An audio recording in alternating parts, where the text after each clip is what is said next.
কম match খেলেও আইপিএলে এখন সর্বোচ্চ উইকেট শিকারীর তালিকায় মুস্তাফিজুর রহমান। মুস্তাফিজের সেরা ইনিংস ছিল 29 রান দিয়ে 4 উইকেট তুলে নেয়া। 8 ম্যাচ খেলে 14 উইকেট তুলে নেয় তার ঝুলিতে। দুর্দান্ত ফর্মে থাকা সানরাইজ হায়দ্রাবাদের বিপক্ষে 19 রান দিয়ে 2 উইকেট তুলে নেয় মুস্তাফিজ। ম্যাচ জয়ের পর টিম হোটেলে মুস্তাফিজকে সেলিব্রেট করতে কেক কাটা হয়। ভারত ভ্রমণের আগেও ফর্মে না থাকা একাদশ থেকে ছিটকে পড়ে ফিজ। তবে এবারের ইন্ডিয়ান প্রিমিয়ার লিগ আইপিএলে দুর্দান্ত ফর্মে আছেন বাংলার পেসার মুস্তাফিজুর রহমান। চেন্নাই সুপার কিংসের হয়ে মাঠে নামেন মুস্তাফিজ, ধোনির একমাত্র আস্থার ভরসা।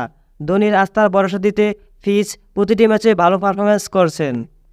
ভারতীয় পেসার বুমরাকে পিছনে ফেলে এগিয়ে আছেন উইকেট শিকারী মুস্তাফিজ। 8 ম্যাচ খেলে 14 উইকেট পায়, বোলার ইকোনমি 9.75।